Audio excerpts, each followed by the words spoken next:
할렐루야. 네, 성의 둘째 날 하나님께서 저와 여러분에게 주시는 하나님의 말씀은 마가복음 6장 53절에서 56절 말씀으로 예수님의 치료와 회복의 은혜를 받으라. 예수님의 치료와 회복의 은혜를 받으라. 이러한 제목으로 하나님의 말씀을 선포하겠습니다. 이 말씀이 선포될 때 말씀을 듣는 여러분들에게 성령님이 임재하셔서 여러분들이 예수님의 치료와 회복의 은혜를 받는 놀라운 역사가 일어나기를 소망합니다. 그러면 예수님의 치료와 회복의 은혜를 받으면 어떻게 해야 될까? 첫째로 예수님의 치료와 회복의 은혜를 받으려면 예수님을 간절히 찾아야 합니다. 성경 오늘 마가복음 6장 53절에서 55절을 한번 같이 읽겠습니다. 마가복음 6장 53절에서 55절입니다. 건너가 게네사렛 땅에 이르러 대고 배에서 내리니 사람들이 곧 예수신 줄을 알고 그 온 지방으로 달려 돌아다니며 예수께서 어디 계시다는 말을 듣는 대로 병든 자를 침상째로 메고 나오니. 아멘. 예수님께서 보리떡 5개와 물고기 2마리를 가지고 5,000명을 먹이시고 12강줄이가 남는 기적을 보이신 후에 사람들을 피해서 건너편 게네사렛 땅에 도착하셨습니다. 그런데 그곳 사람들이 예수님이 누구신지 이미 알고 있었고 알아보았습니다. 본문 말씀에서 예수님이 누구신지 알았다고 말씀하는데 여기에서 알았다는 것은 어떤 사실에 대해서 대충 아는 것이 아니라 확실하게 자세하게 알았다는 것입니다. 그러니까 게네사렛 사람들은 예수님이 어떤 분이신지 자세하게 알고 있었습니다. 이미 예수님의 소문이 널리 퍼졌고 예수님이 어떤 분인지 그동안 무슨 일을 행하셨는지 사람들이 잘 알고 있었습니다. 그래서 예수님이 배에서 내릴 때 그곳 사람들이 저분이 예수구나 하고 금방 알아볼 수 있었습니다. 그런데 그들이 예수님을 보고 그냥 있는 것이 아니라 두루 다니며 예수께서 오셨다는 사실을 사람들에게 널리 알리기 시작했습니다. 그곳 사람들은 예수님이 어떤 분인지 잘 알고 있었고 무슨 일을 하시는지도 잘 알고 있었습니다. 예수님은 천국 복음을 전하시며 말씀을 가르치시고 복음이 확실히 믿게 하기 위해 병든 자도 치료하시고 귀신 들린 자도 해방시켜 주셨습니다. 예수님께서 게네사렛 땅에 가신 것도 천국 복음을 전하시며 말씀을 가르치시고 구원해 주시기 위함이었습니다. 그런데 그곳 사람들은 예수님이 자신들의 땅에 오신 참 뜻을 깨닫지는 못했습니다. 예수님이 어떤 분이신지 이미 알고 있었음에도 그곳 사람들은 복음보다 당장 자신들의 문제가 더 시급했기 때문입니다. 여러분들은 예수님에 대해 잘 알고 계십니까? 아마 나름대로 예수님이 어떤 분인지 이제까지 신앙생활을 해오면서 또 말씀을 공부하면서 말씀을 들으면서 예수님이 어떤 분이시고 어떤 일을 하셨는지 잘 알고 계실 것입니다. 예수님은 하나님의 아들이십니다. 우리의 죄를 위해 하늘보좌를 버리시고 이 땅에 육신의 몸을 입고 오셨습니다. 그리고 이 땅에서 천국 복음을 전하시다가 십자가에 달려 죽으시고 부활하셔서 산자와 죽은 자의 소망이 되셨습니다. 이렇게 오늘날 신앙생활을 하는 성도들도 당시의 게네사렛 사람들처럼 예수님이 누구신지 잘 알고 있습니다. 그러면 여러분들이 가지고 있는 예수님에 대한 최고의 관심사는 무엇입니까? 오늘 여러분들이 이 효동교회 생명수 치유성에 오신 이유가 무엇일까요? 여러분들은 어떤 목적을 가지고 이곳에 오셔서 말씀을 듣고 기도를 받고 기도를 하고 계십니까?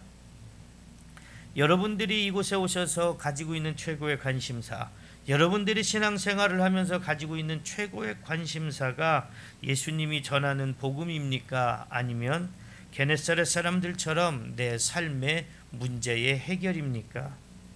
여러분들이 예수님에 대한 최고의 관심사가 삶의 문제의 해결이 아니라 구원의 문제의 해결이 되시기를 소망합니다. 본문에서 게네사렛 사람들은 자신들의 삶의 문제를 해결받기 위해 모여들었고 이곳저곳 다니며 예수님에 대한 소식을 전했습니다. 그러자 예수님의 소식을 들은 사람들이 예수님이 계신다는 곳으로 몰려들기 시작합니다. 지금도 그렇지만 당시 사람들에게도 병의 문제는 해결하기 힘든 문제입니다. 간단한 질병은 금방 나을 수 있지만 좀 몸에 중한 질병은 예나 지금이나 해결받기가 어렵습니다. 그러다 보니 복음을 전하시며 병을 고치고 귀신도 쫓아내신 예수님을 사람들이 잘 알고 있었다고 해도 그들의 귀에는 복음보다 병을 치료하고 귀신을 쫓아내신 소식이 더 잘 들렸을 것입니다. 그렇게 많은 사람들이 예수님의 소식을 듣고 몰려들었습니다. 얼마나 다급하고 간절했는지 병자를 침상째로 데려오기도 했습니다. 이번 기회가 아니면 치료받을 수 없다는 간절한 심정으로 예수님을 찾아왔습니다. 하루는 예수님께서 가버나움에 계실 때 많은 사람들이 몰려들었습니다. 그때 중풍병자를 4사람이 메고 왔는데 도저히 사람들이 너무 많이 들어차 있어서 예수님께 갈 수가 없어 예수님이 계신 곳에 지붕을 뜯고 병자를 내려보내서 치료받게 했습니다. 지붕을 뜯었다고 하면 우리가 살고 있는 이런 집을 연상하지만 아마 당시의 이스라엘의 집은 지붕이 평평하고 계단으로 돼서 올라가서 곡식을 말리기도 했다고 합니다. 그리고 지붕은 들보를 중심으로 해서 작은 나무들을 걸치고 지프로 덮고 진흙을 발라놓았기 때문에 지붕을 뚫기가 그렇게 어렵지는 않았다고 합니다. 그러나 그런 행위가 집안에 있는 사람들에게는 또 집주인에게는 피해를 줄 수 있습니다. 하지만 사람들에게 피해를 입힐 것을 알면서도 지붕을 뜯어서 중풍병자가 누워있는 침상을 예수님께 내려보내려고 했던 것은 그만큼 간절했기 때문입니다. 지금 본문에서 그런 일과 비슷한 일이 일어났습니다. 예수님께 치료받고 싶은 열망이 얼마나 강했으면 병든 자를 침상째로 들고 오겠습니까? 병든 자를 침상째로 들고 왔다는 것은 그 병자가 움직이지 못하는 중병에 걸렸다는 것입니다. 그리고 그렇게라도 병자를 예수님께 데리고 오면 반드시 치료받을 것이라는 믿음으로 예수님을 간절히 찾았다는 사실입니다. 그렇게 예수님께로 왔던 모든 병자들은 치료받았습니다. 여러분들도 이번 생명수 치유성회를 통해 병든 자들이 예수님을 간절히 찾아서 치료받았던 것처럼 예수님을 간절히 찾아서 예수님이 주시는 치료와 회복의 은혜를 받고 영적으로도 회복되는 놀라운 은혜를 경험하시기를 축복합니다.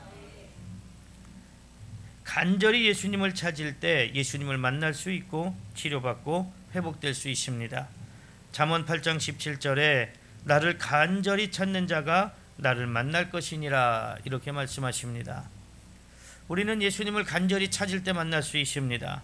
예수님을 간절히 찾을 때 치료받을 수 있습니다. 그런데 사람들이 예수님을 간절히 찾기보다 아프면 어디를 더 많이 찾습니까? 병원을 많이 찾습니다. 근데 신기하죠? 내가 어느 병원에 가서 치료받았다고 그러면 그 병원의 전도사가 됩니다. 그래서 비슷한 증상을 앓고 있는 사람들이 있으면 어느 병원이 좋으니까 가봐라, 나도 거기 가서 치료받았다, 가봐라, 그렇게 열심히 그 병원을 홍보해 주는데 교회 와서 치료받았다, 효동계 생명수 치유성에 와서 치료받았다 그러면 잘 홍보를 안 해요. 잘 홍보를 안 하고 자기만 왔다 갔다 합니다. 왜 홍보를 안 할까? 말로는 은혜가 있다고 하면서 말로는 회복되고 말로는 치료받았다고 하면서 왜 홍보를 안 할까? 병원에서 치료받은 건 그렇게 홍보하고 다니는데 그렇다고 병원에서 돈 주나요? 돈 안 줘요. 나 진료받으러 갈 때 싸게 해주나요? 그렇지도 않습니다. 근데 효동교회는 오면 먹여주죠. 재워주죠. 얼마나 좋습니까? 그런데도 홍보를 안 해. 나만 오고 싶어서 그런가요? 아마 어떻게 보면 내 믿음의 확신이 적어서 그런 건 아닐까. 나는 은혜를 받고 나는 치료받은 것 같은데 괜히 저 사람 뭐라고 했다가 저 사람이 은혜를 못 받고 치료 못 받으면 괜히 또 소개한 나만 난처해지지, 이런 생각을 하고 있지는 않을까요? 근데 병원은 확실합니다. 약 먹고 주사 맞고 치료받으면 낫거든요. 그런데 믿음에 대해서는 내 확신, 나는 은혜를 받았지만, 나는 치료를 받았지만 그 확실함이 별로 강하지 않으니까 다른 사람들에게 전하지 않습니다. 제가 한번 물어볼까요? 우리 교회에서도 가끔 물어보는데 아마 이 효동교회 와서 제가 말씀을 전할 때 들었던 분들은 기억하실 수도 있을 텐데, 여러분 전도가 쉬운가요? 어려운가요? 전도가 쉬운가요? 어려운가요? 쉬우세요? 여기 쉽다고 하시는 것 같아가지고. 쉬우세요? 쉬울 때도 있고 어려울 때도 있고. 그 쉬울 때는 언제 쉬울까요? 줄 때.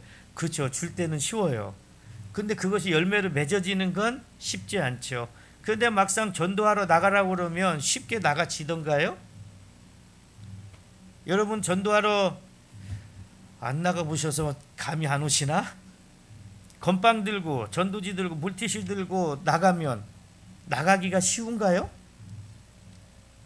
쉽지 않아요.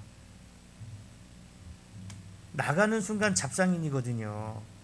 저도 전도하러 이제 저희 아내하고 나가면 어떤 분은 제가 좀 오해한 적이 있어요. 다가가니까 아이를 꼭 끌어안으면서 보호하더라고요. 어미새가 새끼새를 보호하듯이 순간 제가 저 아이를 어떻게 하려고 하는 사람처럼 비춰지는 거예요. 근데 그 다음에 가서 봤는데 그분이 외국 사람이더라고요. 생긴 건 한국 사람인데 말은 영어를 하더라고. 그래도 그건 좀 너무 과하잖아요. 그런 일을 당할 때도 있었습니다. 그러니까 한번 전도하러 나가는 게 참 쉽지 않아요. 그런데 병원 소개하는 건 쉬워요. 그냥 말로만 하면 되잖아요. 가서 그 사람이 낫건 안 낫건 그건 병원 책임이지 내 책임 아니거든요. 이 효동교회 치유성에도 마찬가지입니다. 많이 홍보하세요. 많이 이야기하세요. 낫고 안 낫고는 자기 책임이지 뭐. 그렇지 않아요. 자기 믿음이 부족해서 안 낫는 거죠. 여기가 능력이 없는 게 자기 믿음이 부족해서 안 낫는 겁니다. 그냥 그렇게 생각하고 많이 홍보하시기를 바랍니다. 100명이 와서 한 명만 나아도 그 사람은 성공한 겁니다. 이렇게 예수님을 간절히 찾는 믿음이 있을 때 내가 치료받고 회복도 되지만 내가 그 예수님을 전할 수가 있습니다. 내가 은혜를 경험해봐야 예수님을 전하죠. 내가 은혜를 경험해보고 치료받아야 예수님을 전하죠. 대전에 뼈를 기가 막히게 맞추는 곳이 있어요. 그런데요, 거기는 갈 때마다 지금 올라가지고 현금 10만 원입니다. 보험이 안 돼요. 보험이 안 되는데 의사는 아니에요. 근데 뼈를 잘 맞춰요. 뭐 나무 작대기 같은 걸 대고 나무 망치로 막 때려요. 그럼 뼈가 잘 맞춰져요. 근데 이제 저희 장인 권사님도 거기 가서 효과를 보고, 이제 저희 집사람도 효과를 보고, 그래서 저희 집사람 친구가 학교 선생님인데 그 자꾸 아프다 그러고 허리가 골반이 아프고 딸은 다리가 틀어지고, 그래서 거기를 소개했어요. 근데 한번 딱 가서 딸은 효과를 본 겁니다. 그리고 집사람 친구도 효과를 봤어요. 효과를 보고 너무 고맙다고 밥을 사줬대. 나도 얻어먹었나요? 나는 못 얻어먹은 것 같은데 집사람한테 밥을 사줬대요. 사람이 병원을 소개하면 밥을 사주잖아요. 그런데 아무리 효동교회를 소개해도 밥을 안 사줘. 그 사람이. 그 대신에 하나님이 은혜를 소개한 사람에게 은혜를 더 많이 주실 줄 믿습니다. 여러분들이 전하는 말 한마디가, 여러분들이 전하는 복음 한마디가, 야 내가 효동교회 가가지고 치유성에 가서 나도 회복되고 나도 은혜를 받았어 라는 말 한마디가 그 영혼을 살릴 수가 있습니다. 그러니까 얼마나 귀합니까? 예수님이 가시는 곳마다 이렇게 놀라운 역사가 일어났습니다. 또 어느 날은 나병 환자들이 치료받으러 예수님께 왔는데 나병 환자는 다른 사람들과 한 마을에 같이 살 수가 없었습니다. 그래서 사람들 사이에 다가갈 수도 없었고 예수님이 지나가신다는 소식을 멀리서 듣고 목이 터져라고 예수님을 부릅니다. 얼마나 간절했을까요? 얼른 나병이 치료받아서 가족들에게 돌아가고 싶은 마음이 얼마나 간절했겠습니까? 지금 예수님이 우리 마을을 지나가시는 이 시간이 아니면 나는 치료받을 수 없어. 나는 이렇게 방황하다가 죽을 수밖에 없어. 그 간절함이 예수님을 아주 애타게 부르게 되었습니다. 그런데 그 소리를 예수님이 들으셨어요.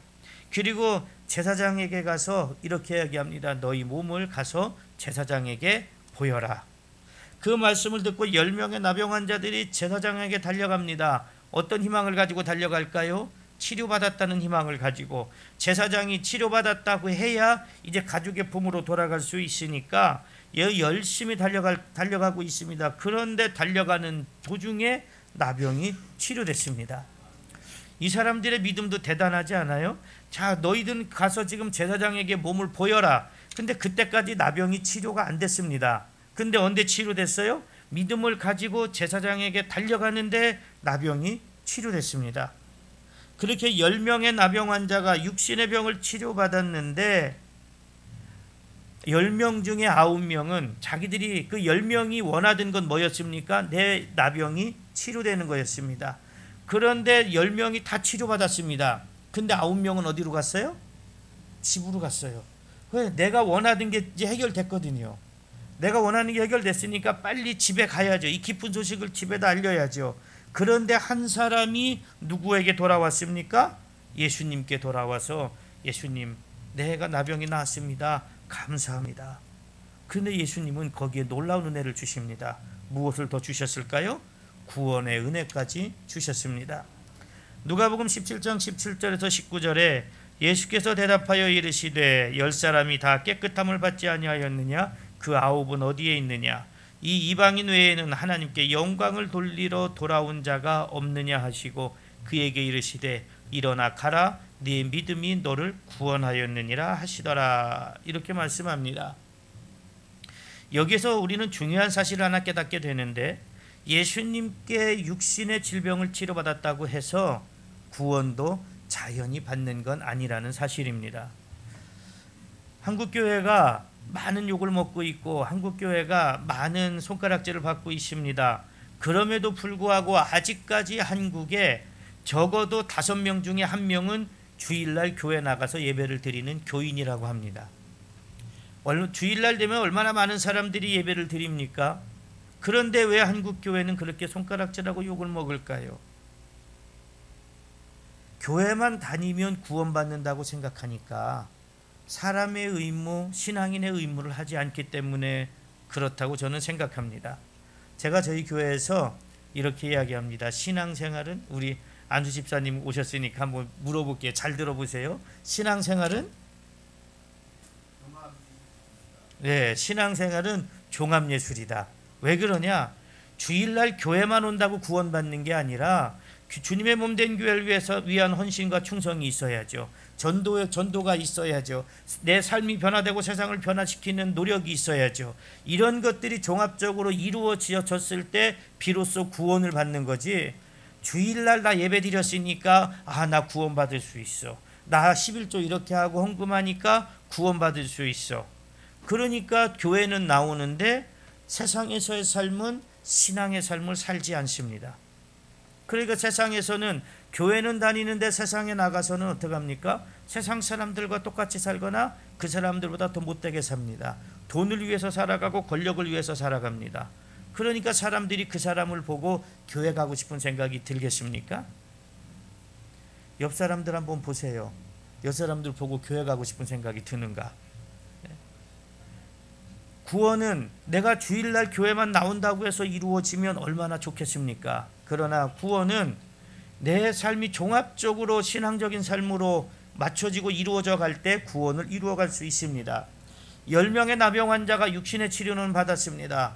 그 사람들은 얼마나 기뻤겠습니까? 그런데 정작 구원받은 사람은 예수님께 돌아온 한 사람입니다. 제가 이런 말도 합니다. 신앙이 없으면 뭐라도 있어라? 의리라도 있어라. 제가 이정기 목사님을 2012년도인가 11년도에 만났어요. 처음 봤습니다. 설교학교 세미나에서. 근데 이제 저는 이제 세미나를 갖고 이정기 목사님은 설교학교에서 공부를 이미 다 오래전에 하신 분이고, 그때 아마 강사로 오셨었나 뭐 그러셨어요. 그 저를 보고 기쁨의 교회 얘기를 하더라고요. 처음 본 겁니다, 그때. 그리고 저는 좀 낯을 가려서 낯선 사람들하고 잘 말을 안 해요. 그냥 잘 눈을 안 마주쳐요. 근데 저렇게 등치 크신 분이 와가지고 갑자기 기쁨의 교회 얘기를 하는데 그냥 그때는 잘 들었죠. 뭐 선배님이 이야기하시는데 네 하고 이제 속으로는 저 사람하고 다시는 엮이지 말아야 되겠다. 저 사람 이상한 사람이다. 그러고 한 1년 2년쯤 지나서 저희가 이제 교회가 지역이 개발되기 때문에 삼각교회에 있을 때인데 할 게 없더라고요. 오는 사람도 없고. 그래서 아는 목사님하고 우리 거기 옛날에 설교학교에 왔던 이상한 목사님이 얘기했던 거기나 한번 구경 가봅시다. 그 기쁨의 교회 구경을 갔어요. 구경을 가니까 재밌더라고요. 그래서 그 후에 또 많이 갔습니다. 많이 가고 어찌어찌 하다 보니까 우리 정중교회 주강사가 이정기 목사님이 되셨어요.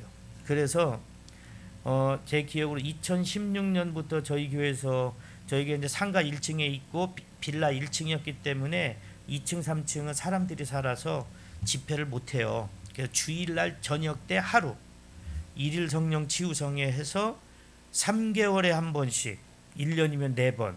그래서 그때마다 누가 오셨냐면 이정기 목사님이 오셨어요. 사례비도 안 받고. 그래서 한 번은 사례비를 몰래 넣었더니 그것도 어떻게 알고 꺼내가지고 막 화를 내시더라고. 그래서 그다음부터는 또 사례비를 못 드렸어요. 드릴 형편도 사실 안 됐어요. 그렇게 한 3, 4년 이상을 오셨어요. 그러면 몇 번입니까? 1년에 4번씩. 그리고 매년 1월이면 이제는 이제 저희가 건축을 해서 2박 3일을 치유성회를 합니다. 2박 3일 맞나? 3박 4일. 네. 주일 저녁부터 수요일 저녁까지 3박 4일을 해요. 누가 오세요? 그렇죠. 이정기 목사님. 근데 그만 부르라고 그러시더라고. 그래서 오송 지역이 목사님을 다 아는 그날까지. 그래서 재작년에는 오송 기독교연합회 연합 부흥성회 때 주강사로 또 모셨어요. 그래서 말로는 그만 부르라고 하는데 부르면 또 오시더라고. 근데 제가 2017년도인가요? 여기 효동교에서 치유성회를 한대요. 그 오라고 연락이 왔어요. 저는 돌아다니는 거 별로 안 좋아해요. 안 갈 수는 없잖아 또. 그래서 인사차 한 번 왔어요. 한 번 오고 그래도 인사차 한 번은 와야 다음에 안 와도 뭐라고 안 하니까. 근데 그때부터 콕 껴가지고 여기까지 온 거예요 지금. 그런데 저분이 참 사심이 없어요. 남들이 어떻게 얘기할지는 모르겠는데 제가 느낀 건 참 사심이 없습니다. 그리고 교회가 어려운 교회에서 정말 목회하면서 그 교회를 위해서 이렇게 헌신하는 목회자들을 보면 안 돕고는 못 배기시는 분이에요. 그래서 참 제가 생각할 때마다 은혜가 감사하죠. 일단 기쁨의 교회를 소개한 것도 저한테 은혜였고 제가 아마 그때 만만해 보였나 봐요. 그러니까 소개를 했겠지. 그리고 그렇게 여기서 오송까지 근 2시간 조금 못 미쳐서 그 거리를 주일날 오후 예배 끝나고 그렇게 오고 그날 또 가시는 게 쉽지는 않거든요. 그렇게 몇 년을 하고 그러면서도 한결같이 또 기도해주고 염려해주고 하는 것이 참 감사하죠. 그래서 여기까지 왔습니다. 저도 못 도망가고. 근데 벌써 2017년부터 지금까지니까 꽤 오래 다녔잖아요. 몇 년째인가 한 8년이죠. 거쳐가신 분들 지나가신 분들이 참 많아요. 참 많은데 여러분들이 이곳에서 은혜를 받았으면 정말 최소한의 의리는 있어야 되지 않겠냐라는 생각을 제가 해봅니다. 은혜를 받고 치료받고 회복되었으면 꾸준함이 있어야 됩니다. 그냥 조금 여기가 좋다 저기가 좋다 저는 조금 단순한 면이 있어서 여기다 싶으면 그냥 거기 딴 데 불러도 잘 안 갑니다. 그냥 거기. 근데 딴 데 가봐도 사실은 크게 뭐 별게 없더라고요. 여기 효동교만큼 좋은 데가 없어요. 그 저는 이정기 목사님처럼 의리 있고 정이 많은 분을 잘 보지는 못했습니다. 저 이후로. 여러분들이 이곳에 회복되고 은혜 받았으면 어디가 좋다더라 귀가 팔랑거려가지고 다녀봐야 제가 볼 때는 별 볼 일 없습니다. 그리고 목회도 저도 목회를 해보니까 목회자들 간의 시샘과 공격이 참 많더라고요.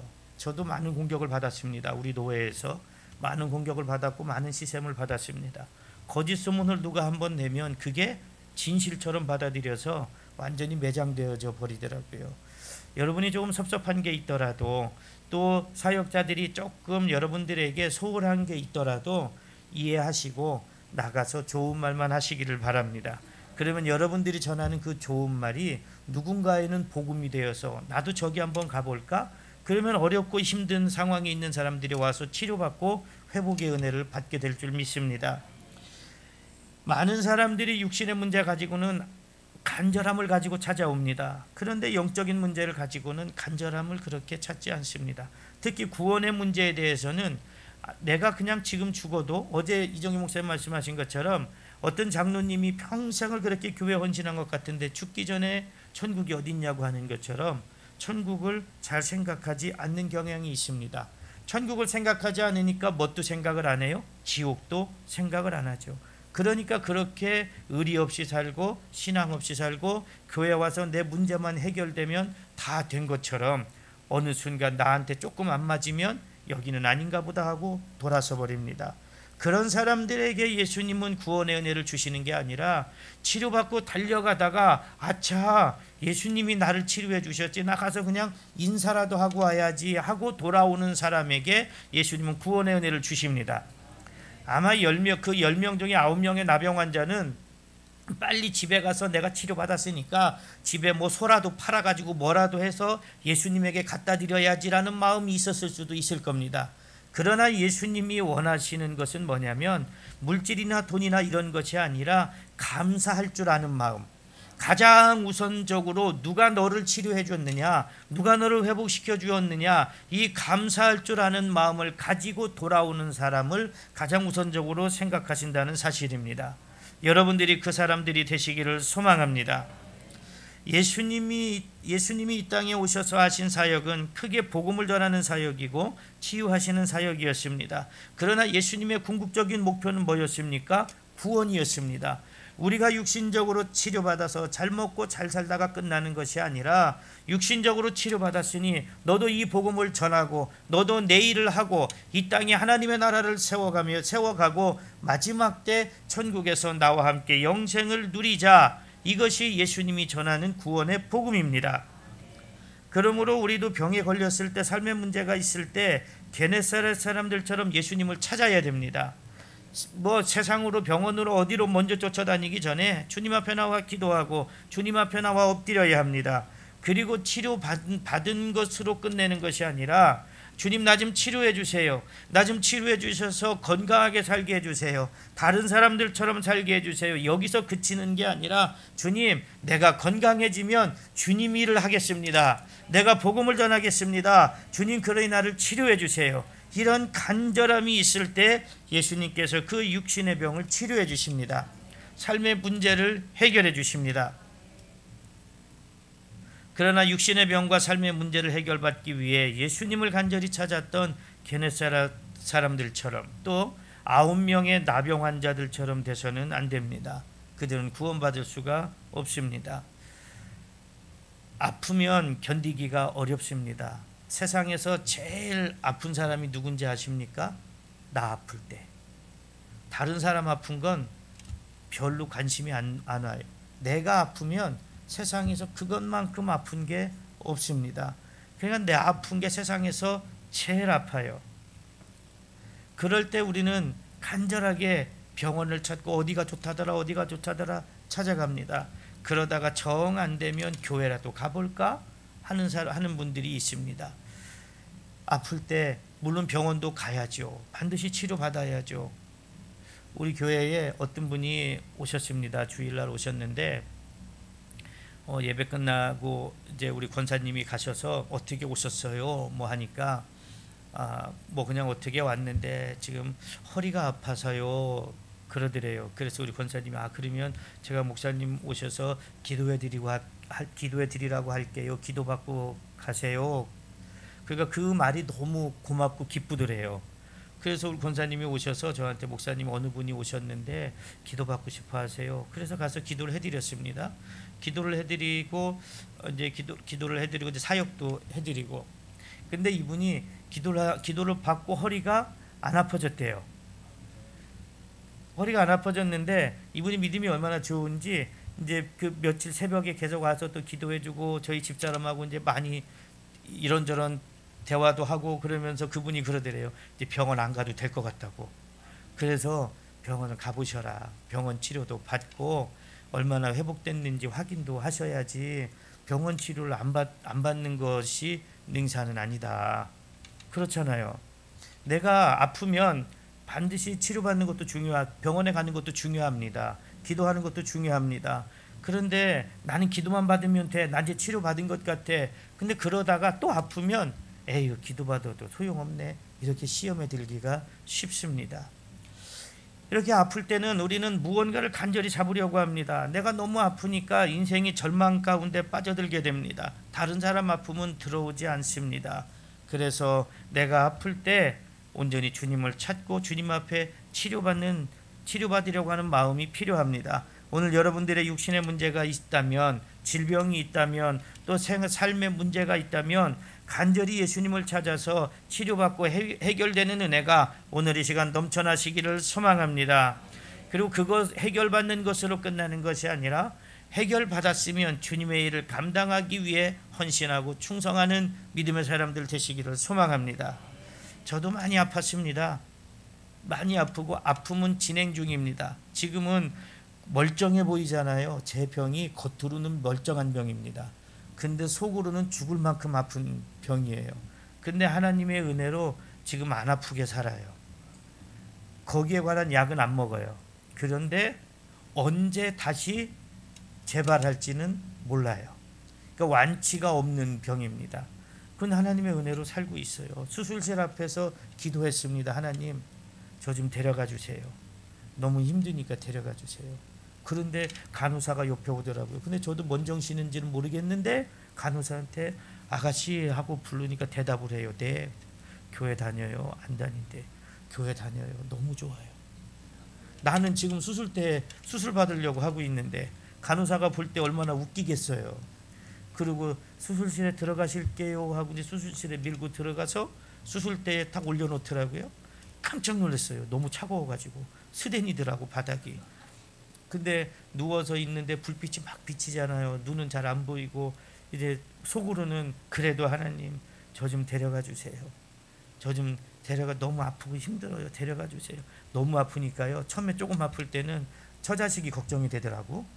너무 아프니까 그것도 귀찮아. 지들 잘 살겠지 나 없어도. 그래서 누워서 나 좀 데려가 주세요.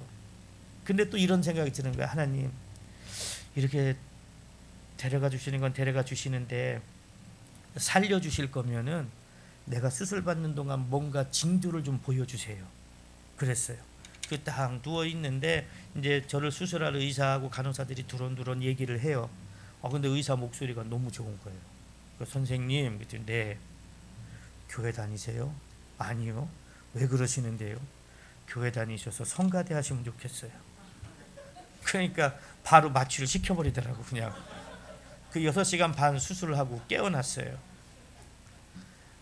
죽여달라고는 하는데 무슨 정신인지는 모르겠는데 입으로는 전도인지 뭔지는 모르겠지만 교회 다니라고 하고 있으니 그 사람들이 저를 볼 때는 얼마나 웃기겠습니까? 그렇죠? 근데 하나님이 살려주셨어요.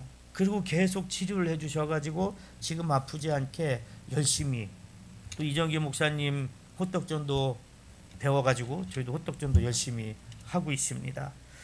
지금도 참 감사해요. 아프지 않고 사는 것도 감사하고요. 주의 일을 하는 것도 감사하고. 제가 어느 날 이런 생각을 합니다. 저희 교회는 직분 받기가 쉽지 않아요. 저희가 요구하는 성경 공부를 해야 돼요. 근데 그 성경 공부에 시험 들어서 중간에 포기하는 사람도 있어요. 그래도 어쩔 수 없어요. 그거 안 하면 직분 안 주니까. 받을 사람은 하는 거예요. 그렇죠? 집사님? 네. 딱 3가지입니다. 하나님을 위하여, 교회를 위하여, 주의 종을 위하여. 근데 주의 종을 위하여 해서 다 시험 들어. 주의 종에 쓸 것을 예비해라. 주의 종에게 헌신해라. 주의 종에게 충성해라. 그러니까 왜 내가 충성해야 되는데? 다 똑같지 너나 나나. 만인 제사장이라는데. 그래서 제가 교인들한테 그랬어요. 그 만인제사장 좋다. 그러면 당신들은 목사처럼 교회에 헌신하고 충성하냐? 그러고서 얘기해라. 그렇잖아요.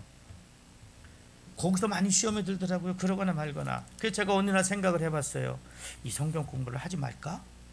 조금 수월하게 직분 줄까? 그래야 좀 정착을 할까? 그런데 제 과거가 생각이 나더라고요. 제 과거가 그 과거의 그 생각 때문에 제가 어쩌면 더 그렇게 성경 공부를 하는 걸 수도 있어요. 청년 때, 저도 직장생활 13년 했거든요. 집사 때 정말 나이롱 신자처럼 11조가 아까웠고 주의 종에게 무엇인가를 주의 종의 말에 순종하고 그 무엇 주의 종에 쓸 것을 돕는 것에 아까웠고 인색했고 교회는 다니는데 정말 내 신앙생활은 교회 다니는 사람처럼 안 살았고 그때도 술 담배를 다 했고요. 지금은 안 해요. 아파트에서 아파트 현관 앞에서 담배를 탁 피고 있는데 저쪽에서 새신자가 와 이렇게 그 담배를 숨겼어요. 그랬더니 그분이 반갑게 저한테 아우 집사님 뭐 하세요? 그래. 나도 모르게 그래서 담배 한 대 펴요. 그때 얼마나 창피하든지 아우 쥐구멍이 있으면 어디 들어가고 싶더라고. 그 사람이 뭐라고 생각할까요? 저 집사님이 이렇게 생각하지 않겠습니까?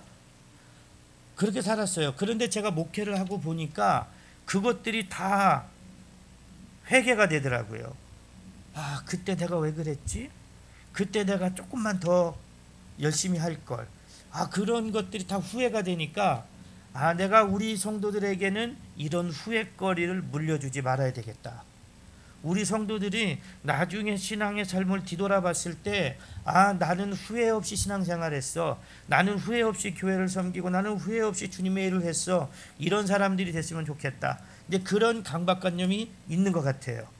그래서 그렇게 성경 공부를 시킵니다. 그러다 보니까 아까 말씀드린 것처럼 시험에 드는 사람도 있어요.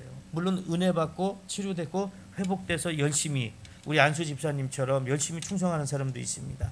저분이요 성격이 굉장히 느긋한 분이에요. 제가 뭘 시키면 계속 몇 번을 재촉을 해야 그게 돼요. 근데 이제는 내가 너무 힘들어. 말 끝나기도 전에 움직여.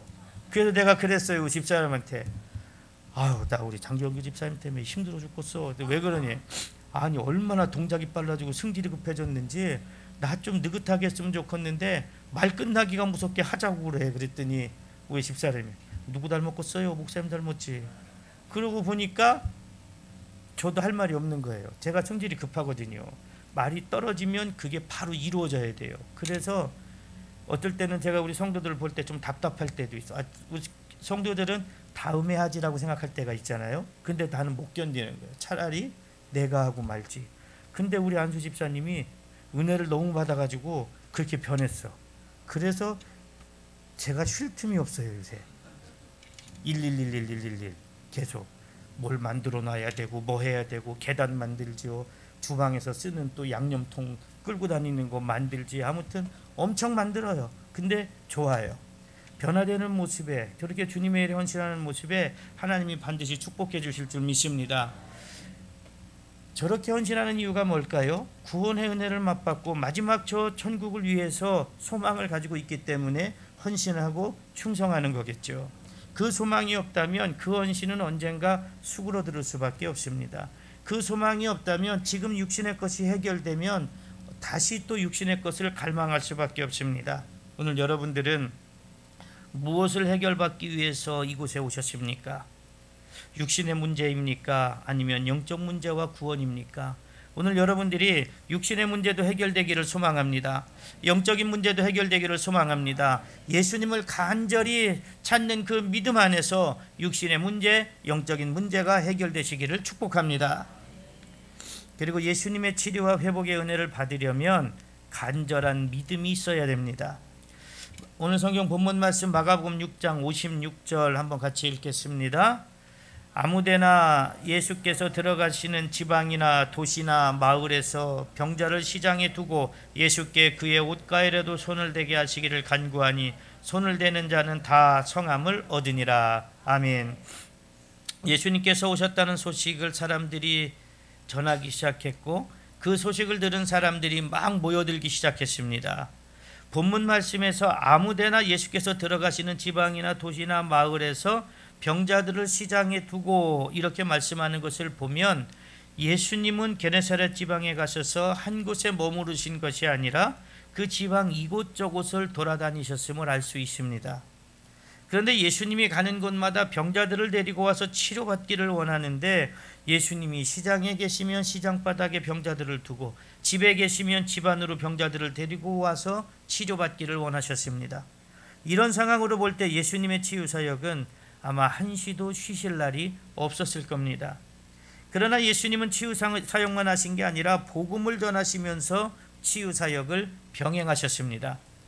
예수님께서 병자들을 고치고 다니시면서 천국 복음을 전하셨습니다. 그러나 사람들은 영이 회복되는 복음보다 육적 치료를 더 갈망했고 치료받기 위해 예수님께 모여들었습니다. 어느 날 예수님께서 시몬의 장모가 열병으로 누워있는 것을 보고 치료해 주셨습니다. 그때 예수님이 계신다는 소문을 들은 사람들이 예수님께로 몰려왔고 예수님은 그 병을 치료하시고 귀신을 쫓아내셨습니다. 그리고 제자들에게 다른 마을로 가자고 하시면서 거기서 전도하자고 하십니다. 그러면서 자신이 이 땅에 온 목적은 전도하기 위해서라고 말씀하십니다. 마가복음 1장 38절에서 39절에 이르시되 우리가 다른 가까운 마을들로 가자 거기서도 전도하리니 내가 이를 위하여 왔노라 하시고 이에 온 갈릴리에 다니시며 그들의 여러 회당에서 전도하시고 또 귀신들을 내쫓으시더라 이렇게 말씀합니다. 이렇게 예수님의 주된 사역은 전도하고 복음을 전하는 사역이었고 그것을 위해 치유 사역을 병행하셨습니다. 그런데 사람들은 육적인 치료에만 목적을 두고 예수님을 찾았는데 그들은 예수님을 찾을 때 얼마나 믿음이 강했는지 예수님이 자신들의 옷가에 손이라도 대면 병이 나을 것이라고 믿었습니다. 12회를 혈루증으로 앓던 여인은 예수님의 옷자락만 만져도 치료받고 구원받을 수 있다는 믿음으로 예수님의 뒤에서 몰래 예수님의 옷자락을 만지는 사건이 있었습니다. 그러자 그 여인은 치료받고 구원받는 은혜를 받았습니다. 아무리 누가 능력이 있다 할지라도 나 저분한테 기도받으면 나 이 효동교회에 와서 기도받으면 나 치료받을 수 있어 회복될 수 있어라는 믿음이 있어야 치료되고 회복됩니다. 아무 믿음 없이 와서 앉아 있으면 어떻게 치료되고 회복되겠습니까? 하루는 주일날 예배가 시작되기 전인데 우리 장로님이 올라오셨어요. 그래서 목사님, 우리 권사님이 허리가 아프시대요. 목사님이 기도해 주시면 허리가 날 것 같대요. 그 내려가 보니까 허리가 아파갖고 꼼짝을 못하는 거예요. 교회까지 간신히 왔어요. 그래서 제가 기도를 해줬더니 기도하는 그 순간 허리가 어떻게 됐을까요? 났어요. 났는데 예배 끝나고 집에 가서 현관문을 여니까 다시 허리가 아파갖고 주저앉았대. 그 얘기를 해요. 그래서 아니 왜 그랬어요? 그랬더니 주일날 교회 오려고 준비하는데 허리가 너무 아프더래요. 그래서 이렇게 기도했대요. 하나님, 저 교회까지만 가게 해주세요. 교회 가서 우리 목사님한테 기도받으면 이게 치료되게 해주세요. 그래서 교회 갔다 올 때까지만 안 아프게 해주세요. 근데 하나님이 그 기도를 들으셔가지고 와서 손을 얹고 기도하니까 딱 치료가 됐어요. 근데 집에 가서 현관문을 여니까 다시 아파가지고 꼼짝을 못했대. 그래서 기도를 어떻게 해야 돼요? 그렇게 한정적으로 하지 말고 완전히 치료되게 해주세요. 여러분들이 이 효동교회 집회 동안 완전히 치료되게 해주세요. 그 기도를 하시기를 바랍니다. 하나님 언제까지만 치료하게 해주세요. 그거 말고요. 그런데 그 하나님이 누구의 기도를 들으신 겁니까? 그 권사님의 기도를 들으신 거죠. 그래, 너 그만큼만 치료받게 해달라고 했으니까 그래, 교회 갔다 올 때까지만 안 아프게 해줄게. 그래서 회개를 했대요. 아, 내가 믿음이 부족했구나. 완전히 치료받게 했어야 되는데. 자, 여러분들이 그런 부족한 믿음이 아니라 충만한 믿음으로 채워지기를 소망합니다. 예수님의 옷자락을 만져도 내가 치료받을 수 있겠다라고 한 것은 그 여인의 믿음이었습니다. 예수님께서도 그 여인에게 네 믿음이 너를 구원하였다 이렇게 말씀하셨습니다. 이렇게 병을 치료받고 구원받는 것은 어떤 형상이나 행위가 아니라 바로 믿음입니다. 치료받을 수 있다는 믿음, 할 수 있다는 믿음. 아무리 좋고 훌륭한 병원을 가도요, 그 병원이 나를 치료한다는 믿음이 없으면 치료받을 수 없습니다. 그런데 이상하죠. 어느 병원이 좋다고 누구한테 얘기를 들으면요, 그 병원에 대한 믿음이 팍 생겨요. 그래서 그 병원에 가면 치료받을 것 같아요. 그런데 어느 교회 가서 기도받으면 날 것 같아. 효동교회 생명수 치유성에 가서 거기 집회 참석하고 말씀을 듣고 기도받으면 날 것 같아. 그러면 이제 아픈 사람이 혹 하잖아요. 나도 가볼까? 그런데 그때는 그 믿음이 강하게 안 생겨요. 에이, 설마 낫겠어? 이런 생각이 더 많을 겁니다. 이렇게 내가 믿음을 갖는다는 게 사실은 쉽지 않습니다. 난 저기 가면 치료받을 수 있어. 난 저 생명수 치유성에 가면 치료받을 수 있어. 나는 우리 교회 목사님한테 기도받으면 치료받을 수 있어 라는 이 강한 믿음이 딱 생기는 게 그렇게 쉽지는 않더라고요. 신앙의 경험, 또 내가 치료받은 경험, 내 기도의 경험을 통해서 믿음이 점점 굳어져 가고 단단해져 가고 또 어느 순간은 무너지기도 합니다. 여러분들이 그 믿음이 무너지지 않기를 소망합니다. 지금 게네사렛 사람들은 그 믿음을 가지고 예수님께 나오면 치료받을 수 있다는 믿음을 가지고 예수님께 나왔습니다. 그러나 그들은 육신의 치료를 위한 믿음을 가지고 나왔을 뿐이지 영의 회복과 영의 구원에 대한 믿음을 가지고 나온 것은 아니었습니다. 그럼에도 불구하고 예수님께서는 그들을 치료해 주셨습니다. 지금도 많은 사람들이 신앙생활을 하면서 그 목적이 영적 구원이 아니라 병을 치료받기 위해서이거나 삶의 문제만 해결받기 위해서 신앙생활을 목적으로 두는 사람들이 얼마나 많습니까? 물론 그게 잘못된 것은 아닙니다. 예수님께서 간절한 믿음을 가지고 예수님을 찾으면 우리의 질병을 치료해 주시고 삶의 문제를 해결해 주십니다. 예수님께서 복음을 전하시기 위해 치유사역을 병행하셨습니다. 그렇다면 예수님께 병을 치료받고 삶의 문제를 해결받은 후에는 그러면 어떻게 해야 할까요? 여러분들이 이 성에 와서 치료받고 해결받았으면 어떻게 해야 하겠습니까? 이정기 목사님은 여기서 치료받고 해결받았으니까 꼭 우리 교회를, 이 효동교회를 다녀야 됩니다. 이렇게 얘기 안 하세요. 어떻게 얘기하십니까? 본인들이 섬기는 교회에 가서 헌신하고 충성하고 전도하세요. 그런데 다른 데는 꼭 거기를 와야 치료받는다고 하시는 분들이 있습니다. 우리가 예수님께 치료받았으면, 여러분들이 예수님께 치료받고 삶의 문제가 해결되었으면 어떻게 해야 되겠습니까? 예수님께서 복음을 전하시기 위해 치유사역을 하셨다면 예수님께 치유받은 사람들은 복음을 전하는 일에 더욱더 열심을 내야 하지 않겠습니까? 그런데 치료받으면 나를 치료해달라고 예수님을 간절히 찾고 간절하게 부르짖은 것처럼 복음을 믿지 않는 사람들에게 간절하게 복음을 전해야 하지 않겠습니까? 그런데 치료받으면 언제 그랬냐는 듯이 잊어버립니다. 나 이제 치료받았으니까 어디로 가요? 돈 벌러 가고 일터로 갑니다. 날이 뜨거우니까 더우니까 막 저희가 2017년 10월 셋째 주부터 호떡 전도를 했는데요. 2017년 겨울, 2018년 겨울은 호되게 추웠습니다. 그런데 2018년 여름은 엄청 더웠어요. 오송이 39도까지 올라갔습니다. 그때도 호떡 전도를 했어요. 호떡 전도를 했습니다. 근데 지금은, 그때 이제 저하고 저희 집사람하고 거의 둘이 할 때니까 그냥 해야 되는 줄 알았어요. 그거밖에 없었으니까. 근데 지금은 한 32도, 3도 올라가면 슬슬 더운데 조금 쉴까요? 하는 얘기가 나와요. 그러면 쉬세요. 저하고 사모는 갈게요. 근데 어떤 생각을 하냐면 39도 때도 했는데 35도는 괜찮지? 그 추운 겨울에도 했는데 뭐 영하 10도, 11도는 괜찮지? 이런 생각이 듭니다. 그렇게 지금, 그리고 우리 안수 집사님이 칼갈이를 하자고 그래가지고 또 칼갈이 전도를 같이 해요. 그래서 호떡은 우리가 효동교회 걸 보고 호떡 전도를 했고 칼갈이는 효동교회가 우리 걸 보고 한 거예요. 자부심이 있어요. 근데 8년째 이렇게 하고 있는데요. 지난 토요일 날 어떤 분이 부부가 오셨어요. 저는 그분들 잃어버리고 있었습니다. 근데 우리가 호떡 칼갈이 전도를 하는 걸 오다 가다 보고 이제 대전에 교회에서 신앙생활 하시는 분인데 찾아온 거예요. 찾아와서 어떻게 칼갈이 전도를 하나. 그게 벌써 작년에 왔더라고요. 그래서 이렇게 해야 됩니다 하고 이제 이야기를 많이 해줬어요. 해주고 저는 잃어버리고 있었어요. 잃어버리고 있었는데 지난 토요일 날 오신 거예요. 누군지도 잘 기억이 안 났어요. 근데 얼굴을 보니까 기억이 나더라고.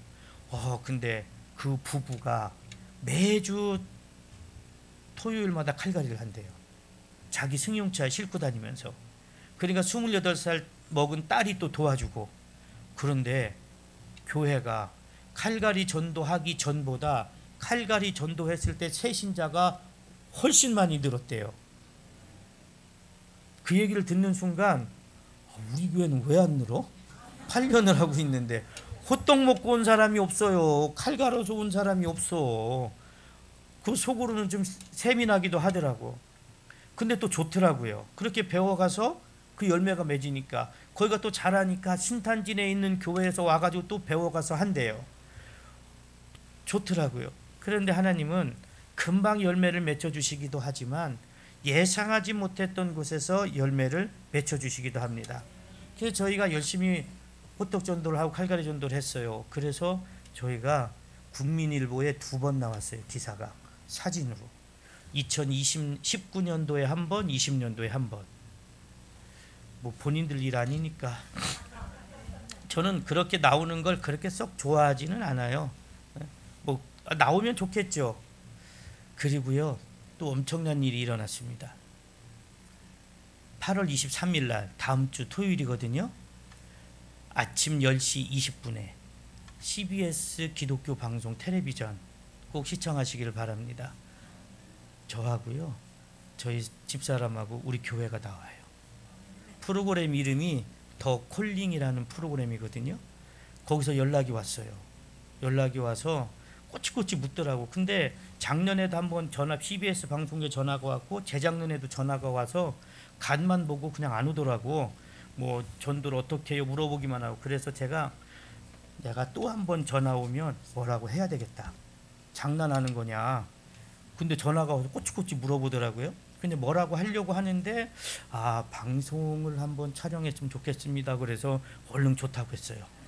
그래서 7월 달에 2박 3일 촬영을 했습니다. 촬영을 하고 8월 23일 날 오전 토요일입니다. 10시 20분에 본 방송에 더 콜링 부르심의 소명이라는 제목을 가지고 나오는데 저는 그 프로그램이 있는지도 몰랐어요. 그래서 제가 방송을 찾아봤습니다. 유튜브에서. 그랬더니 진짜 어려운 교회들 나오더라고요. 불나가지고 홀랑 타고 뭐하고 그런 게 이게 우리 교회가 나와도 될까? 근데 그 촬영을 4명이 왔는데 이제 기사 한 분하고 그리고 PD 한 분, 촬영 감독 2분 이렇게 와서 그분들이 와서 보니까 사실 저희 교회가 겉보기에는 있어 보이거든요. 겉보기에는 있어 보여요. 그쵸 목사님? 있어 보여요. 겉보기에는. 근데 속은요 빚이 한 12억 대요. 겉보기에는 있어 보니까 PD가 와서 하는 얘기가 목사님 이게 겉보기에는 좀 있어 보이잖아요. 그러면 감동적인 얘기 좀 한번 해주세요. 그러더라고. 그 감동적인 얘기가 없어요. 있다면은 2번 교회가 문 닫을 위기에 있었던 거. 심지어 종교부지 받아놓고 돈이 없어서 그냥 은행에다가 경매로 넘기세요 했던 거. 그리고 제가 정준교회 와서 너무 아파서 응급실에 실려가서 그 수술 받은 거. 교인들은 개발된다고 보상받아가지고 10억 받았어요, 15억 받았어요, 어디 땅 샀어요, 집 샀어요, 집 줘요 하는데 저는 갈 집이 없었어요. 돈이 10원 하나가 없었어요. 근데 그때 저 전도사 때인데 전도사님은 어디로 가신대요? 물어보는 사람 한 명도 없어요. 그리고 그 교인들이 다 떠났습니다. 상가 1층, 빌라 1층에 세를 얻었는데 우리 4식구 딸랑 남은 거예요. 그러니까 얼마나 막막하겠습니까? 근데 그런 과정들을 이제 방송에 나오는 것 같아요. 근데 어떻게 나온지는 모르겠어요. 저도 뭐 찍기만 했지 먼저 안 보여주니까. 제가 이런 생각을 해봤습니다. 우리가 겉보기에는 이런데 우리가 내세울 게 없는데 그냥 이 방송을 보고 누군가 힘들고 누군가 좌절하고 낙심하고 있는 교회나 목회자들이 보고 작은 힘이라도 됐으면 좋겠다. 그런 생각을 해보게 됩니다. 아마 방송에 나가면 욕하는 분들도 많이 있을 수 있어요. 저렇게 번듯한 교회를 왜 내보내냐. 그런데 그 과정은 쉽지가 않았습니다. 아무것도 한 거 없습니다. 사실 저는 뭐 잘나지도 못했습니다. 똑똑하지도 못했습니다. 누구처럼 목회 기획력이 있어서 목회를 막 힘차게 끌어가지도 못합니다. 다만 승질급하고 고약하고 또 수 틀리면 교인들한테 할 얘기 다 하는 아주 못된 목사 중에 하나입니다. 그런데 하나님이 단 하나 보신 것 같아요. 딴 생각 안 하고 그냥 전도하고 교회를 위해서 묵묵히 앞만 보고 달려갔던 것. 그럴 수밖에 없었습니다. 의지할 친구도 없었어요. 노예에서 목사들은 다 저를 죽이려고 했습니다. 도와주는 사람 한 명도 없었습니다. 오히려 그냥 죽일 놈 뭐 이렇게 만들어 버렸죠. 그러니까 저는 그냥 앞만 보고 하나님만 보고 갈 수밖에 없었습니다. 그거 참 미련했어요. 나 여기 그만두고 그냥 다른 교회 갈까? 그런 생각도 못했습니다. 나중에 누가 그러더라고. 차라리 딴 데를 가지. 근데 그때 생각났어요. 그런 방법이 있었네? 그때 보상금 1억 얼마 안 되는 돈 있었는데 그 돈 가지고 가지? 그 돈 가지고 네가 도망가면 어떡하냐 뭐니 그것 때문에 저를 죽일 놈 살릴 놈 한 거거든요. 근데 그걸 생각을 못했네? 1억 9천 받았을 때 갔으면 내 돈 되는 건데 그 생각을 못했어요. 그냥 이걸 가지고 어떻게 저 7억 3천 되는 종교부지를 사서 건축을 해가지고 교회를 세워야지 하는 생각만 했지 이거 내 돈이다라는 생각을 못 해본 거예요. 아마 그때 생각이 좀 났었으면 저 여기 없었겠죠. 그 돈 가지고 어디 가서 살겠죠. 그런데 하나님이 미련하리만큼 그냥 딴 데를 못 보게 만드셔서 그냥 이 길만 오게 하시니까 나머지는 하나님이 해결을 해 주시더라고요. 아직도 빚이 많아요. 한 달에 한 400씩은 이자가 나가요. 그래도 또 굴러가게 하시더라고. 뭐 호떡 먹고 온 사람은 없는데 우연치 않게 오신 분은 간간히 생겨요. 그것도 하나님의 은혜죠. 또 방송에도 나오게 되고. 그러니까 하나님은 내가 치료받고 내가 해결되고 내가 어떻게 떵떵거리고 살아봐야지라고 생각하고 있는 사람들에게 은혜를 주시고 회복시켜 주시는 게 아니라 그냥 무던하게 바보 같은 생각이 들더라도 하나님 나 고쳐주시면 나 정말 하나님의 일 한번 해볼게요. 나 정말 이 교회를 위해서 내가 헌신하고 충성해 볼게요. 고생하시는 우리 목사님을 위해서 내가 쓸 것을 좀 그 목사님의 쓸 것을 채워드리고 목사님 쓸 것을 내가 도울게요. 이런 마음을 가지고 있는 사람들에게 주님은 치료와 회복의 은혜를 부어주십니다. 여러분들이 그 은혜를 받으시기를 소망합니다. 내가 치료받았는데 언제 그랬냐는 듯이 그 간절함을 잊어버리면 그 사람은 어쩔 수 없습니다. 그 사람은 하나님이 계속해서 끌고 가지 않으십니다. 그렇게 열심히 그를 위해 그 성도들을 위해서 기도하고 성도들을 위해서 헌신했음에도 불구하고 결국에는 욕하고 원망하고 돌아서는 사람들이 나중에 보면 잘 되는 사람들이 없더라고요. 여러분들은 그런 사람들이 되지 않기를 소망합니다. 여러분들이 받은 은혜를 여러분들이 섬기는 교회가 헌신하고 충성하고 또 이 성회를 계속 소문내서 많은 사람들이 와서 치료되고 회복되는 은혜를 누리게 하는 여러분들이 그 전도자들이 되시기를 소망합니다. 예수님이 이 땅에 오신 궁극적인 목적은 육신의 문제 해결이 아니라 영적 문제의 해결, 우리의 구원입니다. 예수님께서는 이 일을 위해 이 땅에서 치유사역을 병행하셨고 십자가에 피 흘려 죽으시고 부활하셔서 몸된 교회를 세워주셨습니다. 이정기 목사님이 이 성회를 이끌어가면서 이 성회를 이끌어가시는 궁극적인 목적이 뭡니까? 바로 구원입니다. 이 성회를 이끌어가면서 병 고치고 치유받고 본인 이름 내고 하는 게 아니라 이 성회에 참석한 이들이 치료되고 회복되고 주님의 일을 감당해서 구원을 받는 것, 이게 목적입니다. 다른 데 가면 전 뭐 안 가봤지만 소문 들어보면 맨날 귀신만 쫓아내고 병만 고치고 맨날 그 얘기가 그 얘기를 해요. 맨날 뭐 말씀을 전하는 것도 맨날 귀신 쫓아내는 얘기, 병 고치는 얘기. 근데 이정기 목사님은 우리의 영혼을 살리는 말씀들을 계속해서 해주시잖아요. 그런데 오시는 분들은 그게 지루하게 느껴지는 분들, 치료받는 얘기만 하고 사역만 해주지 뭘 이렇게 말씀이 길어. 그런 분들에게 하나님은 은혜를 주시지 않습니다. 여러분들이 이 말씀의 은혜 받고 또 이 사역 가운데 치료받고 회복되시기를 소망합니다.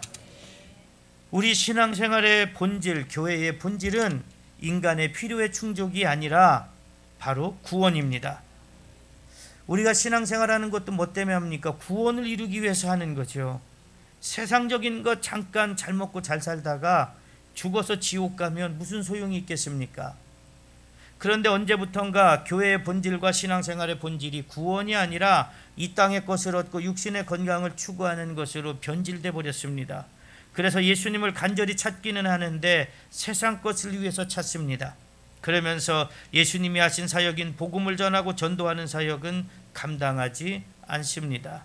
그럼에도 당연히 구원받아서 나는 영생을 누릴 거야 이렇게 생각합니다. 그러나 예수님은 손에 쟁기를 잡고 뒤를 돌아보는 사람은 하나님 나라에 합당하지 않다고 하셨습니다. 세상 것에 마음을 두고서는 예수님을 온전히 따를 수 없고 예수님의 가르침에 순종할 수 없습니다. 그러므로 더 이상 세상 것에 마음을 두어서는 안 됩니다. 세상 것에 대한 미련과 욕심으로 자꾸만 뒤를 돌아보아서는 안 됩니다.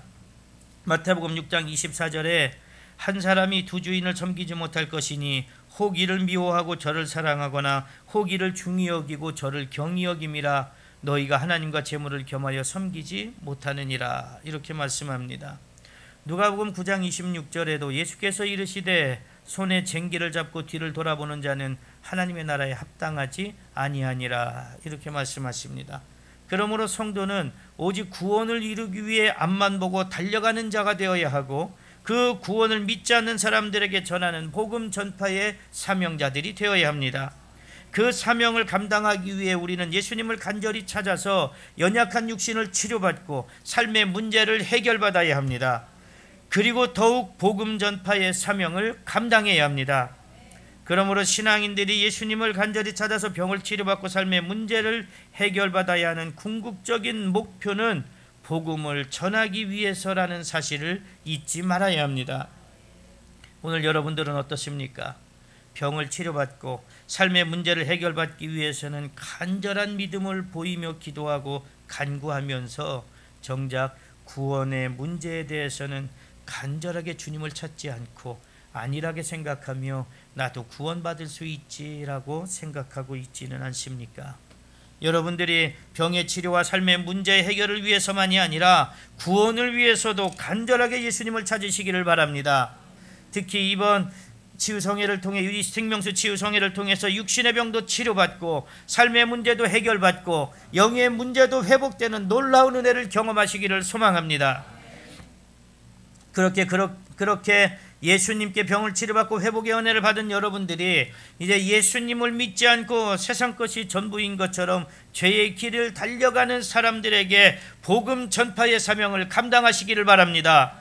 여러분들이 섬기는 교회를 위해서 그 교회의 성장과 부흥을 위해서 헌신하고 충성하는 믿음의 사람들이 되시기를 소망합니다.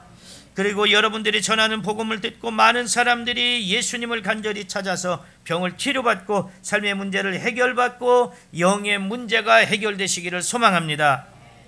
그 사람들이 여러분들처럼 복음 전파 사명을 감당하는 신실한 신앙인들로 변화되는 역사도 일어나기를 소망합니다. 그렇게 복음 전파의 사명을 감당하는 여러분들에게 하나님께서 한량없이 은혜를 부어주셔서 그 여러분들이 이 땅에 살아가는 동안 기름지고 형통한 복과 그리고 마지막 날에는 구원받아 영생을 누리게 되는 복을 받게 되시기를 간절히 축복합니다. 기도하겠습니다. 하나님, 이번 77차 생명수 치유성회를 통해서 우리가 주님을 간절히 찾기를 소망합니다. 주님을 만나기를 소망합니다. 그래서 우리가 치료와 회복의 은혜를 풍성히 받아 누리기를 소망합니다. 간절한 믿음으로 주님을 찾을 때 치료되게 하시고 회복되게 하시고, 우리가 회복되는 것으로 끝나는 것이 아니라 치료되고 회복된 것을 가지고 세상 것을 위해 달려가는 것이 아니라 주님의 몸된 교회를 위해서 더욱더 헌신하고 충성하는 믿음의 사람들이 되기를 소망합니다. 주님께서 핏값으로 세우신 주님의 몸된 교회를 위해서 헌신하고 충성하는 믿음의 사람들이 되기를 소망합니다. 그 교회를 섬기는 주의 종을 위해서 헌신하고 충성하는 믿음의 사람들이 되기를 소망합니다. 그래서 하나님께 구하지 않은 것까지 다 받아 누리는 복을 받는 믿음의 삶이 되기를 소망합니다. 오늘 이곳에 예수님의 구원의 역사가 일어나는 기적의 현장이 되게 하시고 치료와 회복의 역사가 일어나는 놀라운 은혜의 현장이 되게 하여 주옵소서. 의심하게 하는 어둠의 영들은 틈타지 못하게 하여 주시고 온전한 믿음으로 굳건하게 세워져 모두가 치료받고 회복되고 하나님의 영광 나타내게 하여 주옵소서. 감사드리며 예수님의 이름으로 기도드리옵나이다. 아멘.